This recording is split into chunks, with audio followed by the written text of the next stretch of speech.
ಸತ್ಯ ಶ್ಯಾಮಲ ಪ್ರಕೃತಿ ಮಾತೆಯ ಮಡಿಲಲ್ಲಿ ಅರಳಿ ನಿಂತಿರುವ ಈ ಸುಂದರವಾದಂತಹ ತಾಣವನ್ನು ಒಮ್ಮೆ ನೋಡಿದರೆ ಮತ್ತೊಮ್ಮೆ ಮತ್ತೊಮ್ಮೆ ನೋಡಿದರೆ ಮಗದೊಮ್ಮೆ ನೋಡಿದರೆ ಹಲವು ಬಾರಿ ನೋಡಬೇಕಾದಂತಹ ರೂಪರಾಶಿ.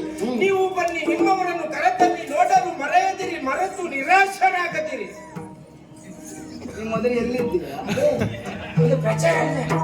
ಎಷ್ಟು ಚಂದ ಉಂಟಂತೆ.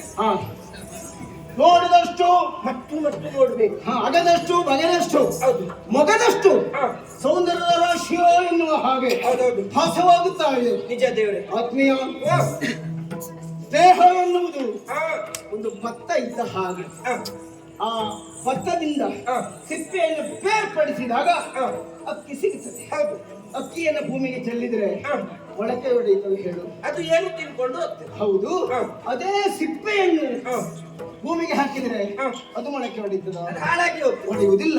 ಹಾಗಾದ್ರೆ ಅದು ಮೊಳಕೆ ಹೊಡೆಯಬೇಕು ಅಂತಾದ್ರೆ ಸಿಪ್ಪೆ ಅಕ್ಕಿ ಎರಡೂ ಸೇರಿರಬೇಕಾಗುತ್ತದೆ. ಹಾಗೆಯೇ ಸ್ನೇಹ ಅಂತ ಹೇಳಿದ್ರೆ ನೀನು ಬೇರೆ ಅಲ್ಲ, ನಾನು ಬೇರೆ ಅಲ್ಲ, ನಾನು ಶ್ರೇಷ್ಠನಲ್ಲ, ನೀನು ಕನಿಷ್ಠನಲ್ಲ ಅನ್ನುವಂತಹ ಭಾವನೆಯನ್ನು ನಾವು ಯಾವತ್ತೂ ಹೊಂದಿರಬೇಕಾಗುತ್ತದೆ. ಆಗುವುದಕ್ಕೆ ನನ್ನ ಚಿಕ್ಕಪ್ಪ ದೇವಭಾಗನ ಮಗನೇ ನೀನು ಹೌದಾದ್ರೂ ಸಹ ನಾವು ಅಣ್ಣ ತಮ್ಮಂದಿರಾದ್ರೂ ಅನ್ಯೋನ್ಯವಾದಂತಹ ಸ್ನೇಹಿತರ ಹಾಗೆ ಆಪ್ತ ಮಿತ್ರರಾಗಿ ಕಾಲ ಕಳೀತಾ ಇದ್ದವರು ನಾವು. ಹಾಗೆ ಮನಸ್ಸಿನ ಸಂತೋಷವನ್ನು ಹೊಂದಬೇಕು ಎಂಬ ಕಾರಣಕ್ಕಾಗಿ ಈ ಕಡಲ ತಡಿಗೆ ಬಂದವರಿದ್ದೇವೆ. ಹೌದೌದು, ಕಡಲ ಪ್ರದೇಶ. ಮನುಷ್ಯನಾದವ ತಾನು ತನ್ನದ್ದು, ತನ್ನ ಹೆಂಡತಿ, ತನ್ನ ಮಕ್ಕಳು, ತನ್ನ ಬಂಧು ಬಳಗ ಎಲ್ಲವೂ ತನ್ನದು ಎನ್ನುವ ಹಾಗೆ ವ್ಯಾಮೋಹಕ್ಕೆ ಬಲಿಯಾಗುತ್ತಾನೆ. ಆಸೆಯೇ ದುಃಖಕ್ಕೆ ಮೂಲ ಅಂತ ಹೇಳುವುದು ಆ ಕಾರಣಕ್ಕೆ. ಆದ್ರೆ ಅಂತಹ ಆಸೆಯನ್ನು, ಆಮಿಷವನ್ನು, ಲೋಭ ಮೋಹ ಮದ ಮಾತ್ಸರ್ಯವನ್ನು ಹೊಂದಿದ್ದ ಯಾವನೇ ಒಬ್ಬ ವ್ಯಕ್ತಿ ಕಡಲ ತಡಿಗೆ ಬಂದು ನೋಡಿದ್ರೆ ಅಥವಾ ಪ್ರಕೃತಿಯ ಎದುರಿನಲ್ಲಿ ನಿಂತಾಗ ನಾವೆಷ್ಟು ಕುಬ್ಜರಿದ್ದೇವೆ, ಕಬ್ಜ ಅಲ್ವಾ, ಸಣ್ಣವರಿದ್ದೇವೆ ಎನ್ನುವುದು ನಮ್ಮ ಅರಿವಿಗೆ ಬರುತ್ತದೆ. ನೋಡಿದ್ಯೋ, ಹೋರ್ಗರಿತಿರುವಂತಹ ಸಾಗರ ಒಂದರ ಹಿಂದೆ ಮತ್ತೊಂದು ಕೆರೆಗಳು ಬರ್ತಾ ಈ ಭೂದೇವಿಯ ಚರಣವನ್ನು ತೊಳೆಯುತ್ತಾ ಇದೆಯೇನು ಅಂತ ನನಗನ್ನಿಸ್ತದೆ. ಹಾಗಾಗಿ ಅಂತಹ ಸಾಗರಕ್ಕಾದ್ರೂ ಫಲಕ ಇಳಿತ ಎನ್ನುವುದು ಇದ್ದೇ ಇರ್ತದೆ. ಆದ್ರೆ ಮನುಷ್ಯ ಮಾತ್ರ ಹಾಗಲ್ಲ, ತಾನೇ ಶ್ರೇಷ್ಠ, ಎಲ್ಲ ನನ್ನಿಂದ ನಾನು ಅಂತ ಜೀವಮಾನ ಪೂರ ಹಾಳು ಮಾಡ್ಕೊಳ್ತಾರೆ, ಉಳಿದವರೆಲ್ಲರೂ ಕನಿಷ್ಠ ಎನ್ನುವಂತಹ ಭಾವನೆಯನ್ನು ಹೊಂದಿರುತ್ತಾರೆ. ಅದರಲ್ಲೂ ಎಲ್ಲಿವರೆಗೆ ಅಂತ ಕೇಳಿದ್ರೆ ಈ ಸಾಯುವ ಕೊನೆಯ ಗಳಿಗೆಯಲ್ಲೂ ಕೂಡ ಈ ಮನುಷ್ಯನಲ್ಲಿ ನಾನು ಎನ್ನುವುದು ಹೋಗುವುದಿಲ್ಲ. ಹೌದು, ಮನುಷ್ಯ ಅಂತ ಹೇಳಿದ್ರೆ ಹಾಗೆ ಪರಿಪೂರ್ಣರಾದಂತಹ ಮನುಷ್ಯರನ್ನು ಹುಡುಕುವುದಕ್ಕೆ ಸಾಧ್ಯ ಅಂತ ಹೇಳು. ಎಲ್ಲರಲ್ಲಿ ಒಂದಲ್ಲ ಒಂದು ದೋಷ ಎನ್ನುವುದು ಇದ್ದೇ ಇರ್ತದೆ. ದೋಷ ಇಲ್ಲದೆ ಇದ್ದವ ಯಾರು ಅಂತ ಕೇಳಿದ್ರೆ ದೇವರು ಮಾತ್ರ. ಹಾಗಾಗಿ ಎಲ್ಲ ಗುಣಗಳು ಪರಿಪೂರ್ಣವಾದಂತಹ ಮನುಷ್ಯನ ಹುಡುಕುವುದಕ್ಕೆ ಸಾಧ್ಯ ಆಗುವುದಿಲ್ಲ. ಇದರಲ್ಲಿ ಯಾವುದು ಎಷ್ಟು ಹೆಚ್ಚುಂಟು ಎನ್ನುವುದನ್ನು ನೋಡಿ ನಾವು ಸ್ವೀಕರಿಸಬೇಕಾಗುತ್ತದೆ. ದೇವರೇ, ನಾನು ಅಂತಾಗಿ ನೀವು ಹೇಳಿದ್ರಲ್ಲ, ನನಗೊಂದು ಕಥೆ ನೆನಪಾಗ್ತದೆ. ಎಷ್ಟೊಂದು ಕಥೆ ಎಂತ ಹೇಳು. ಒಂದು ಊರಿನಲ್ಲಿ ಒಬ್ಬ ಈ ಗೊಂಬೆಯನ್ನು ತಯಾರು ಮಾಡುವ ಇದ್ದ. ಗೊಂಬೆಯನ್ನು ತಯಾರು ಮಾಡುವ ಅವನ ತಲೆಯಲ್ಲಿ ಸ್ವಲ್ಪ ಇತ್ತು, ಏನು ನನ್ನಷ್ಟು ಸುಂದರವಾಗಿ ಊರಿನಲ್ಲಿ ಗೊಂಬೆಯನ್ನು ತಯಾರು ಮಾಡುವ ವ್ಯಕ್ತಿ ಮತ್ತೆ ಯಾರೂ ಇಲ್ಲ ಎನ್ನುವುದಾಗಿ. ನಮ್ಮ ಊರಿನಲ್ಲೇ ನಾವು ಶ್ರೇಷ್ಠ. ಹೌದೌದು. ನಾನು ಒಂದು ದಿವಸ ಏನ್ ಮಾಡಿದ, ಅವನು ಕೆತ್ತಿರುವಂತ ಗೊಂಬೆಯನ್ನು ಸಂತೆಯಲ್ಲಿ ಪ್ರದರ್ಶನಕ್ಕೆ ಏರ್ಪಡಿಸಿಟ್ಟ.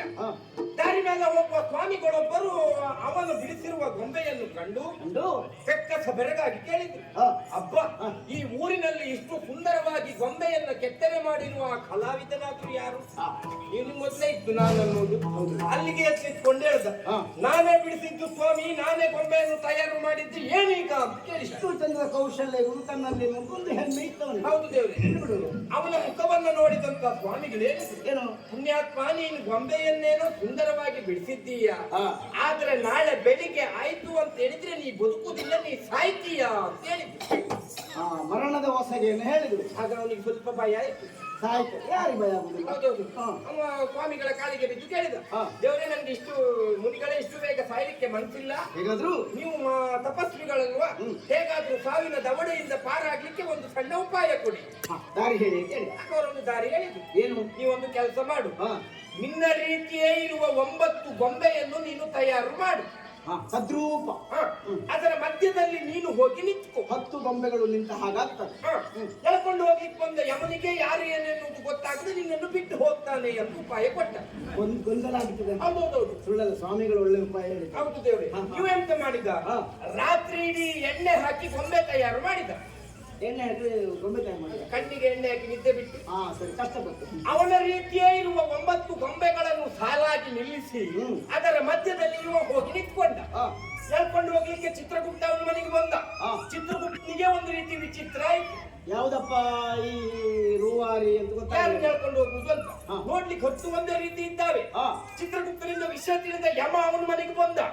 ಯಮನಿಗೂ ಒಂದು ರೀತಿ ಆಶ್ಚರ್ಯ ಆಯ್ತು. ಹೌದು, ಎಲ್ಲ ಒಂದೇ ರೀತಿ ಕಾಣ್ತಾ ಉಂಟು. ಯಮ ಅಲ್ಲಿಗೆ ಬೆಕ್ಕ ಸಬರಿಗಾಗಿ ಕೇಳಿದ, ಅಬ್ಬ ಇಷ್ಟು ಸುಂದರವಾಗಿ ಈ ಗೊಂಬೆಯನ್ನ ಕೆತ್ತಿರುವ ಕಲಾವಿದನಾದ್ರೂ ಯಾರು?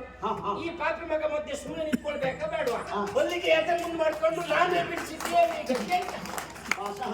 ನಂಗೆ ನೀನೇ ಬೇಕು ಪಾಪಿ ಮಗನೇ ಬಾ ಅಂತ ಹೇಳ್ಕೊಂಡು ಅದೇ ಎಲ್ಲಿಯೇ ಇದ್ದು ಎಂತಹ ಉಪಾಯವನ್ನೇ ಮಾಡಿದ್ರು ಸಹ ಮೃತ್ಯುವನ್ನು ಗೆಲ್ಲುವುದಕ್ಕೆ ಸಾಧ್ಯ ಇಲ್ಲವೇ ಇಲ್ಲ. ನಮ್ಮ ಮಾವ ಕಂಸನು ಹಾಗೆ ಅಲ್ವೋ, ತಾನು ಮೃತ್ಯುವನ್ನೇ ಜಯಿಸ್ತೇನೆ ಎನ್ನುವ ಹಾಗೆ ಭಾವಿಸಿದ್ದ. ಜಾತಸ್ಯ ಮರಣಂ ಧ್ರುವಂ, ಹುಟ್ಟಿದವನು ಸಾಯಲೇಬೇಕು.